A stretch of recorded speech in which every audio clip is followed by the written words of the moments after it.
tuna hian cái uti sanala cái thu soi tu te cái han chun som le don ani a thu pa ya chuan Tuinkang chhan ti hi soi ka tum dewa inel na top thei lo tur ani mai thiah ma se tun lai kan ram din mun ke ani aka hria ta wangin ka han tar lang lok don ani chuan challenge na satak zoram mipui a hian pesala ka duwa kan ram hi tlang ram ani a ro tui tha dong thin kan ni a sik le sa anu me em maya chu wangin kum som nga da na tram kan ti mau tam tram ti lo khan chuan en har sat na min thlen lo viau mai thina ni pui hun na nu ma classic hun na nu ma cho ti ngang thon thal hun te po nu em kha ani a mà sẽ tu nãy lúc khan lòng lùi hi aron kang ta maya tên kan rama lùi te dang te po hi akang chat de urem roma man lai kan ti ngai lo lòng lùi mangaya hum hal tu pol te alo ding ta chuai ya zol la mo te lung lei la mo te po ani a hemi lòng lùi lo kang hian trong nara trong trái nát lang này cái này vangin min lung khẩm lẽ maya trong lùi căng vây tu te hiện nay min target deva min mel deu lek sel boka cho vangin hang te khi soi cái đồ anh à azol lama kan mi ming thang pakat cho nên telephone nên trong trái lang trong na rồi xem một kamel malian perania karom bay tour che number one nên nè atia alo ni chuan thu chu coi ko pang hemi National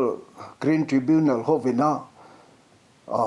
mình ngay mỏ nị chuan lệ nang ni tên là mình ngay mỏ nị chuan nên chuộc tủ chuan nên cái in pe yang à cái chuộc mà sập bể duang se nè nị chuan cái tia chuan lung lệ khan an rong kala mình rong lo do ne mo cái tia cái ni na chuan an lo kala wa tlong na ra chuan an kala kan trong trai tlang te pon fanga helaya lung lệ hian lung lei lama tlong Tuinkang vei tu te chairman ho tenen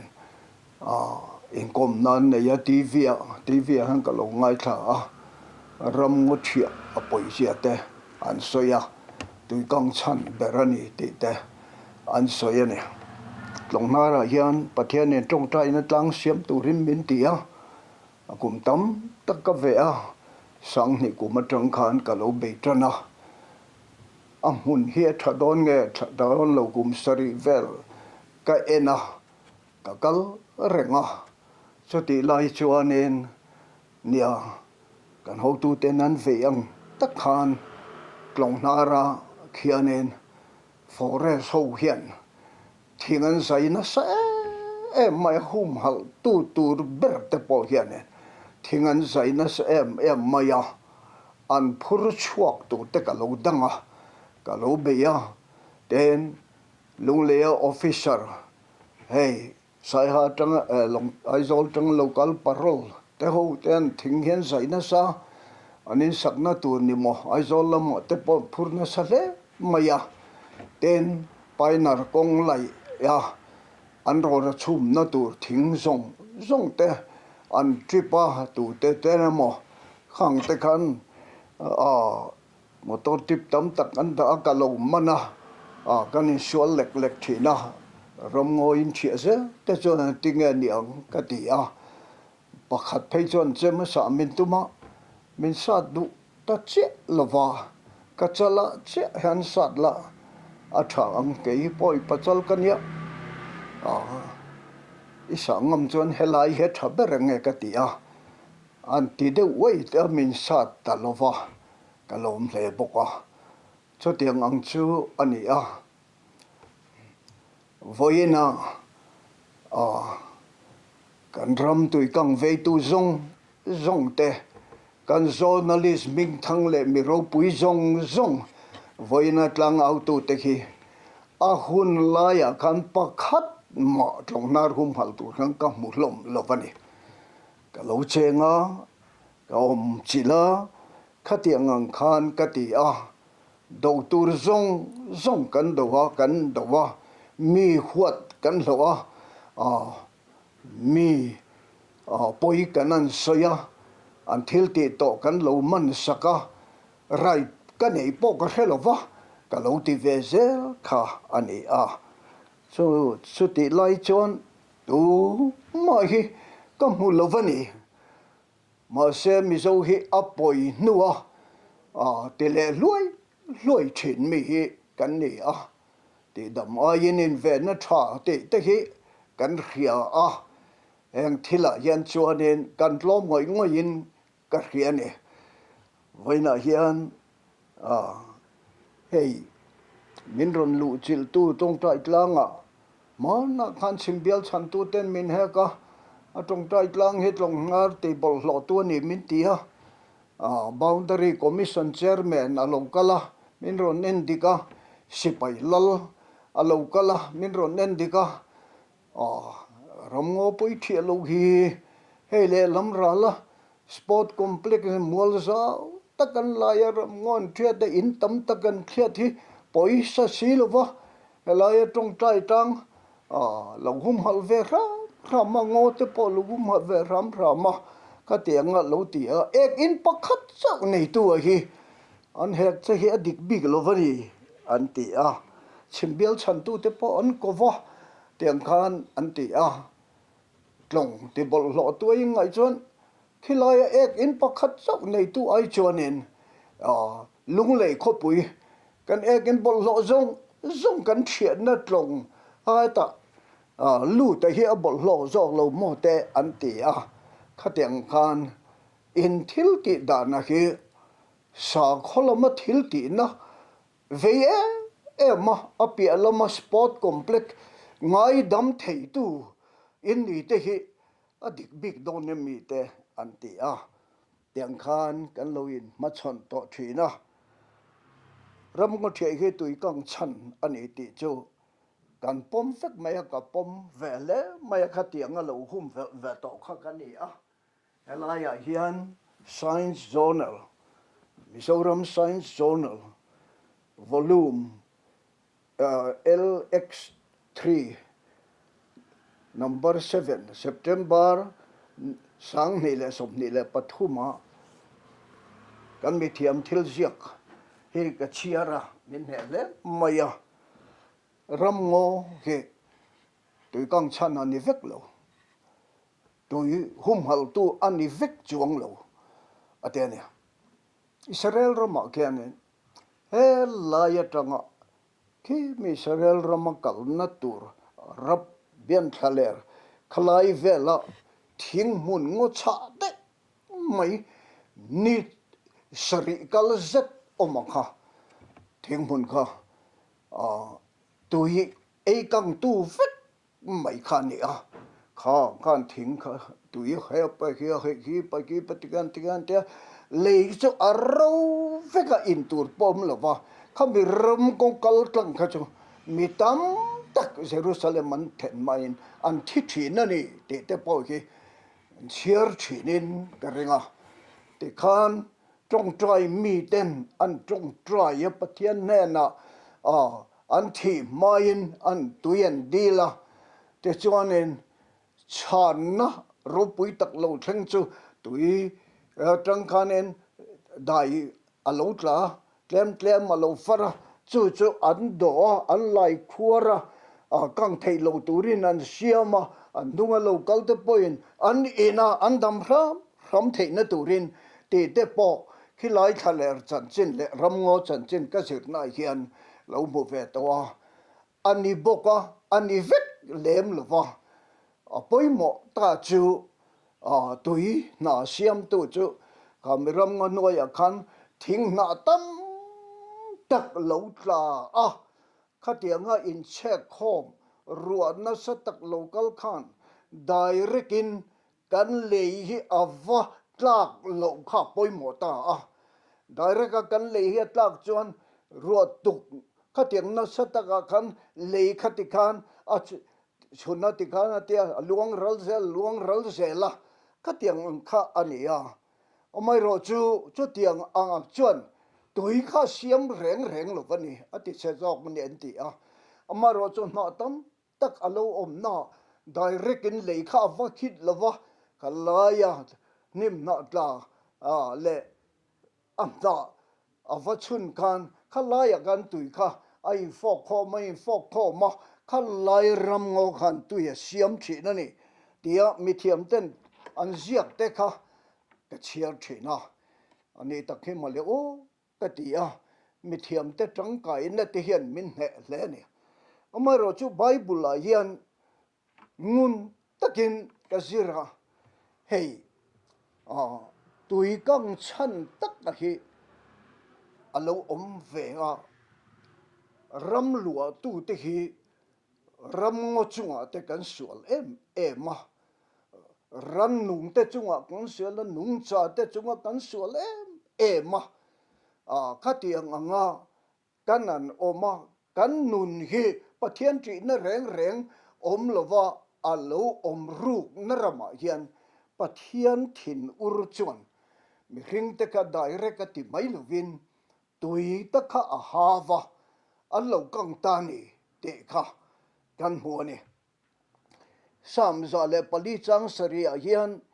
izil hawa wangin tui te chu atlan bo ta duak maya te asoya sam za le som le pali hian tui fin riat enga nge itlan bo tak mai le te kan hu boka sam za le pasari chang som thum le pathuma hian lui pui chat halera I chan tira tui na chu leirova I chan tira te in pathian mi te le tharau mi te chon pathian khan bia hetiang ngei ti tak mai le te in an harsat na te pathian ne na an thlenan trong trai na te kan mu ani sam som sari le panga chang som le panga chuan nang chuan lui lian te chui ti kanga sam som re le pasari chang sara chuan tuina zong chu nang ma hian a om vet ani atene tui om tir tu le tui ti kang tu le leitha min pe tu le leitha min chu saka kal bo tir tu hawa kal bo tir tu chu kan pathian hiani te in a chhung mipui te ko sakda nang zela thin ura rem don chuan hetiang ang hian ati thina a chhung mipui te chunga a pathian alu oi chuan tuia pek don chuan chu tiang chuan atia ten leitha po apele mai thina ni ati bokane amasa bungkwa chang ruwa chuan lalpa mitchu ram sual te chunga hian afu atiani ten je zoela bu po khan chu tiang ang chuan asoya Israel mi puite nung chang chel tuk le sual le tuk avang khan pathian rem don khan mi hring ka je khoi du che selo khan khau khop pe pun tir wa rama khan khata nim hring zong a zova te nim hring om to lo chon bong in ei tur nei lo van thia kelin ei tur nei lo wa thia beramen ei tur nei lo thi an thi vet maya nim ringa nu zong chu damna nei lovin an omta mi hringa azung ngong chu asua vanga pathian ma thu patsoye in thoi na hlan na tur beram le kelte om lo khan sual wangin mi hring he an lungai an ru man trapa so tiang ang chuan mi hring he asoi sathi na ni ti te kan mu bokani hing bai mun chang mun ranga to na kan soi ta te kha in lo chin chia a in lo zir te nan ka han da chuak ani a Tuinkang chhan hi ramngaw avang te po ni abera chuan Bible lam kan en chuan mi hring amma an puya siam te arong bol tura aruat te thil siam zong te chunga ro rela zale na pe a lim taka nung cha te le ram ngo te lui te a chunga nung cha zong te nun na nei zong te chunga rong bola zale na pe tu rin khang mi te chunga kan rong taka antia ram ngo te thale ran son tira nung cha zong ten thi pathian thin alo urve thina chu wang chuan kan mo ber alova chol kar khat po kan dam thei lo na tui te po kha a hawa a kang ta a tuina om na cho thalera a chan tir ta a ram rova a siama cho tiang ang chuan mi hing chunga hian a ti thina ni ti khang Bible chang kan tar lan ha te po khan kan hua dang po tam tak ala omani voina hian Mizoram mipui ten he na kan soi du tak hen kan tar lan chua chan tak te hi Tuinkang chan hi kong khat chak a om love ten Tuinkang chan a hian Bible ina soi hi kanun na chuan kangai poimo ber ani zok ani ti te kan soi du a mipui che dan dik lo awanga an chunga pathian athin ur awanga heng thil zong te hi lo om ani te ka soi du ani mana Fiji ram Australia me patang khan enila mar lam pang chak lam kil dewa khan kher kar te tak te Fiji aguma chumia chuan mi hring khan sual em mayan rong khopa an tlem na vang khan chel hlel om khopa sab ramatangin mingau te Christian te nan ve missionary an tir na missionary kalmasa te chan lo that mak mai thina an nun kha arong mai ne hunengem ti nu kan an rama tu yelo kang ta feka intur le khatiang kha ei tur te po lo har sat chho ta zela tui alak cho chon le tha te po chu zela pathianin teng chonin an ram chu ram he om tak maya khan alo chang ta anin ngai tu thil kan ti sualani keni hi min mangai tu sab missionary ten Christiana min siam turan lo kalaya missionary tam tak kan lo tha to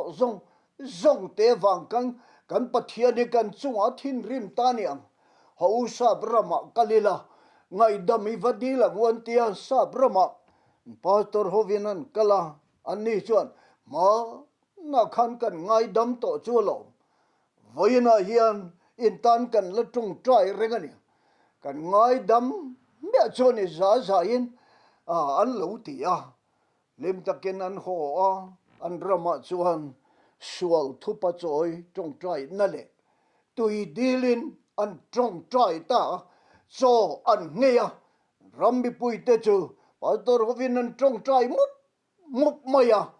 chu tianga an tung trai lai chuan nau pang ho an run tlan na pastor chuan run soi noka kapu harro an tia tung trai tui sia a concentration ril ru ka pathian lama lo hlom na sa che helok lova chuan anan soi hara kapu kan ram tui zong kan lui te kang to zong zong a khan tui lo luanga khat veka chak ai te cheng kol te sanga te atam le em ma vak le nuai to ni an ron ti ane anane na an lom maya trong trai na chang tu pathian ami te chu thi chunga thin ura ami tenin chira wanga ngai dama an mamo taka chu sak te po pele du mai pathian ne na khan na satakin lom su an pastor hovin an soyade ti fisiram chan chin te kha mithiam te nan siak te abu te po kalau chiara ka thin lungan he em ve thi dari tuna po hian kan vok thi zong te po hi har ngai tu ta la kan ram hi mi then khat thu soi kan ngai chu kan la sual tak tak la ve sual tle te vang hian kan ming che mai ani mizoram ele thani ti pol thuril tua te po kan oma then ka chuan a chele tori antia mizoram hi india ram state zong nu pa in chen na tam berania hurna ina achia ne em hey nghe nè na thalo tak mai HIFT veitu ram tamberna kan ni ti te alo ni kan survey ti te hi chu anasa maya kan sarawanga thi hi kan tamania khame covid veilai khan thi kan tlem ma kan sara kan thi tam na sa ngaya kan ne ya min khoi to lo min sung hing to lo ke covid veilai ya pani khatan thi kan jon rampum hi min soi dol la hlau nei kan khat ani khatiang angkha kan lo ni ve chu wangin voina hian karil ruwa khoi tak chu bible tui pathian na hava akang tamayani ti lai kong rang an soi te hi kan siarin chumi ang chia fiji ram khan pathian ne na an mamo an tong traya tui den dil le le cha den dil le pathian khongai na adila athin ur na ti kiang turin in lam le turin pathian hena khongai na andila ambok kupan ching chia kong chitin re khanan trong trai kha ti damin alo oma an mamo zong pathian in apele tang khan kan rama hian chu kan ti ve turan hiangem ti hi karil ruwa alien mane mir zo ram ko ran in zom khom pol